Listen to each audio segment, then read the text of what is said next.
questo video ti parlo della seconda cosa più importante quando realizzi video. Sappiamo bene che la prima è l'audio, la seconda sono le luci. E infatti in questo video ti parlo proprio di luci, spiegandoti come passare da un'illuminazione come questa a un'illuminazione come questa.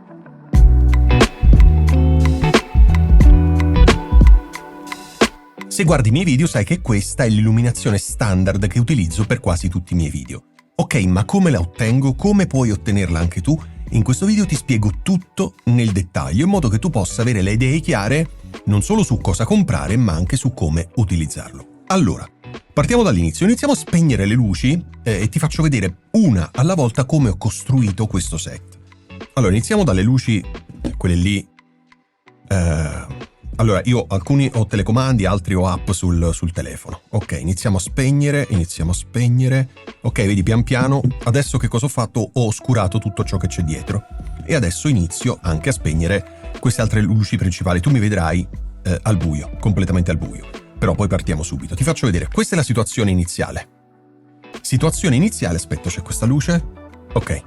Questa è la situazione iniziale. Allora, non spaventarti, torniamo subito con la luce. La prima cosa da sapere è che la luce deve essere sempre e solo controllata. Che cosa vuol dire? Vuol dire che devi chiudere la finestra. Devi spegnere e chiudere tutto ciò che non ti serve per l'illuminazione del video.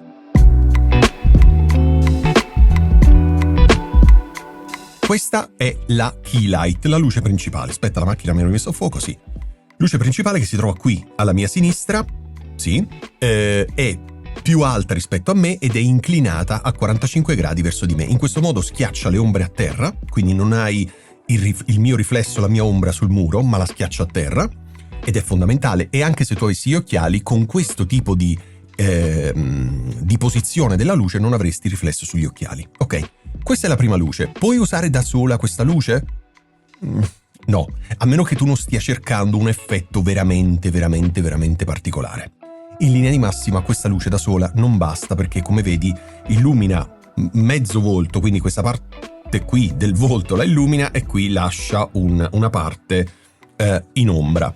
Certo, se fai cose tipo racconti del terrore o altro, o racconti del mistero, potrebbe anche andare bene, ma in linea di massima ci serve una seconda luce.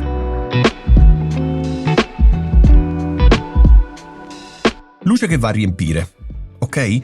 Luce che va a riempire e quindi illumina però, come vedi, anche un po' dello sfondo, perché è una luce molto più grande, sempre alla stessa altezza, quindi più alta rispetto a me, sempre inclinata a 45 gradi, ma è una luce con una regolazione, temperatura uguale, identica, entrambe 6500 gradi Kelvin, ma questa qui ha una potenza maggiore rispetto a questa perché è più lontana. Ok? Però a te interessa l'effetto perché con luci diverse avrai regolazioni diverse, quindi non ti basare sulla percentuale di luminosità delle mie lampade, perché magari le tue sono diverse. Ok. Ti rispengo questa. Ok, questa era la prima luce, la key light, quella principale. Questa qui è la seconda. Ti voglio spegnere la principale, in modo da farti vedere l'effetto di questa. Questa va a riempire in maniera, vedi, molto più delicata, perché è una luce, tra l'altro, anche molto più grande come softbox, quindi è più delicata, arriva ancora più morbida sulla mia pelle, e lo vedi dall'effetto, ok? E va a riempire soltanto quella parte che prima non era illuminata. Vedi? Questa qui è la key light, questa qui è la luce secondaria, ok? Key light, luce secondaria, entrambe. Spero di averti chiarito tutte le idee. Ok, queste due sono le luci principali. In alcuni video io utilizzo soltanto questo, perché mi piace, perché io sono ben illuminato e sono più o meno staccato dallo sfondo. Io ho questo brutto vizio di vestire sempre nero, quindi siccome amo lo sfondo scuro, amo tutto buio, tutto il nero per me è un colore meraviglioso, allora purtroppo spesso non c'è una netta distinzione tra me vestito di nero e lo sfondo. Ok, quindi che cosa faccio? In certe situazioni, ma di solito si fa, utilizzo una terza luce. Aspetta, te la vado a prendere, che è questa. Ok, forse è regolata anche un po' troppo forte. Proviamo a regolarla meno, facciamo 20%. 20%. Proviamo a spegnerla. Ok. L'accendiamo. Ok, allora, questa luce è sopra di me ed è messa più avanti rispetto a me, in modo che non mi prende la testa, perché sai, chi non ha capelli come me deve regolare le luci in un certo modo. Deve, uno, assicurarsi che siano molto più morbide, perché sennò si vede il bruciato sulla testa, no? Quelle zone troppo chiare che sono bruciate, ed è bruttissimo. Seconda cosa, la luce, se io l'avessi messa sopra di me, avrebbe illuminato anche la mia testa, rendendola bruciata. Quindi che cosa ho fatto? Questa luce è dietro di me, è esattamente, anzi, sopra la mia testa, quindi esattamente qui, e punta verso la parte posteriore, quindi verso lo sfondo. In questo modo mi assicuro che questa luce non colpisca me, ma illumini lo sfondo. Illuminando lo sfondo, in automatico, io sono molto più scontornato, molto più definito, vedi? I miei contorni, i contorni della felpa? Ok? Nonostante sia nera, se io avessi avuto una felpa di qualsiasi altro colore sarebbe stato molto più semplice, forse avrei anche potuto non accendere questa luce. Ok, bene. Quindi ti faccio vedere, spengo le due luci principali. Questa qui è la luce che illumina lo sfondo, come vedi non mi tocca proprio. Quella luce non rimbalza su di me, io sono completamente privo della luce che viene dalla luce in alto. Ok? Chiaro? Chiaro perché? Perché non mi serviva un'altra luce che illuminava, perché ho già due luci che mi illuminano. Bene, quindi quella lì mi serve soltanto per lo sfondo. In ultimo, e solo in ultimo, laddove tu lo voglia, perché non è affatto obbligatorio, anche se moltissime delle persone che mi contattano, che mi chiedono informazioni, puntano sempre prima ai LED, vogliono tutti questi LED colorati, no? Come se fosse l'unica cosa principale. Allora quando mi dicono, guarda, hai già delle luci? Sì, ho già dei LED. Ok, e le luci che ti illuminano? Ah no, quelle non ce l'ho. Oppure hanno delle luci scarsissime. Per me è follia, perché prima l'illuminazione è questa qui, dopo, eventualmente, perché non è obbligatoria, l'illuminazione dietro.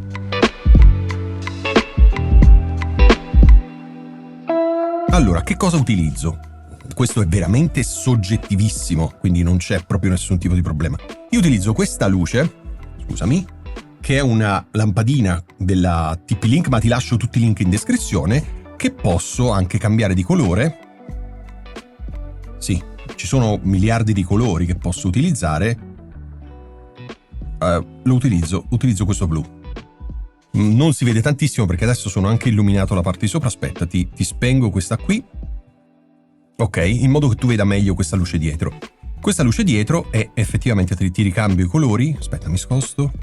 Verde, viola, giallo, tutti i colori. Diciamo, a me interessa il blu, fa anche il bianco. E poi alla fine ci sono queste due bacchette di luce, anche queste posso cambiarle, potrei farle blu, anche loro, in modo da avere uno sfondo tutto blu.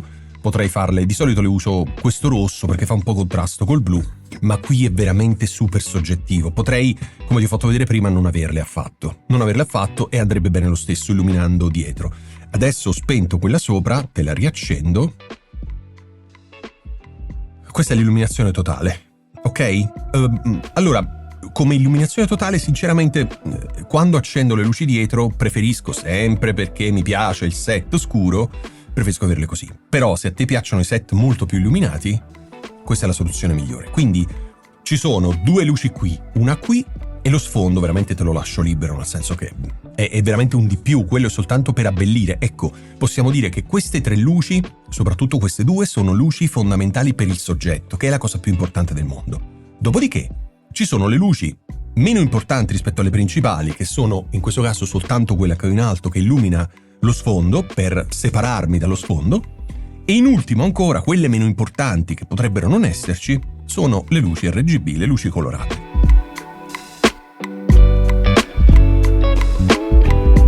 Quindi, dopo l'audio, che è la cosa più importante in un video, lo sappiamo, cioè le persone sono disposte ad ascoltare, a guardare un video dove la componente video non è perfetta ma l'audio è perfetto, piuttosto che il contrario. Quando l'audio è carente e il video è perfetto, le persone sono meno disposte a dedicare tempo a quel video. Quindi, in ordine, se vuoi fare video podcast, vuoi utilizzare YouTube, 1. L'audio, fondamentale. Se hai un audio pessimo, le persone andranno via. 2. Le luci, a prescindere dalla fotocamera che tu hai, le luci sono indispensabili, perché le luci ti permettono di avere una fotocamera meno performante, perché migliori sono le luci, più soldi puoi risparmiare sulla fotocamera. Se le luci sono pessime, non solo devi comprare una fotocamera super potente, ma soprattutto una lente con un'apertura pazzesca, in modo che ti dia illuminazione. Ma trovi su questo canale, in questa playlist, trovi un sacco di video su macchine fotografiche, lenti, obiettivi, regolazioni, settaggi, eccetera, eccetera. Quindi vatti a guardare un po' tutta la playlist, perché sono tutte cose molto molto importanti, ok? Chiaro quello che volevo comunicarti, quindi parliamo di luci, lasciamo stare un attimo l'audio perché l'abbiamo già detto. Le luci sono un elemento indispensabile. Se non hai le luci di illuminazione, quelle che illuminano te, ma ti concentri soltanto sulle lucine colorate, eccetera, eccetera, stai perdendo tempo, ok? Soprattutto perché le luci devono essere di qualità, perché ti devono dare un incarnato vero, reale. Credo di averti raccontato veramente un sacco di cose. Se ti va, commenta questo video con dubbi, domande, curiosità e io, come al solito, ti rispondo nel più breve tempo possibile. Grazie mille e noi ci vediamo prestissimo.